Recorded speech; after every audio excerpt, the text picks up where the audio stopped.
Contraste gastronómico no centro de Arteixo. Un dos seus restaurantes máis tradicionais comparte parcela dende hoxe cun veciño ben diferente, un dos xigantes da comida rápida. Dous conceptos diametralmente opostos dispostos a conviviren no mesmo espazo. Comer de prato ou coas mans, unha robaliza ou un Big Mac. Todo depende do momento, do tempo, dos cartos e da porta pola que se entre nesta céntrica parcela de Arteixo.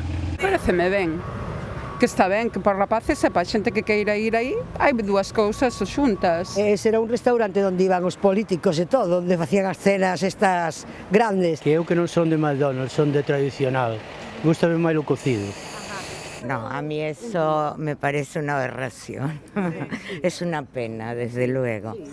A icona mundial da comida rápida e a icona local da comida tradicional comparten un espazo de contrastes e sabores para todos os gustos. O sea, tenemos los dos contrastes, el querer hacer una comida muy saludable, healthy, cuidarnos y tal, pero es verdad que al final si se está implantando esto a tan gran escala en tantos sitios, pues quiere decir que es que hay mucha demanda también.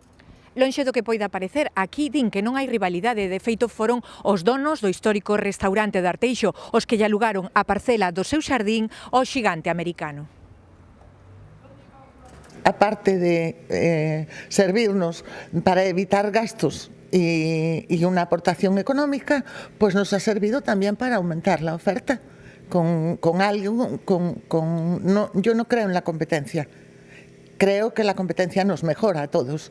Na rúa o debate está servido. Mentres uns celebran ter máis opcións gastronómicas na zona, outros temen que a comida rápida acabe desprazando os sabores tradicionais e os negocios de toda a vida.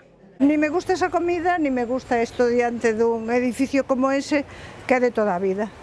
E o que ten un neno, pois xa non quere nin polo da casa, nin quere nada. A xente do instituto que tamén non ten tantas opcións económicas como para ir a un bar de comidas. La gente es lo que pide hoy en día.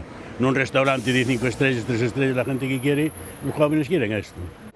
Máis de 50 anos de gastronomía e un bello hórreo observan con curiosidade o novo veciño, que abre hoxe as súas portas cos nervios propios dunha inauguración.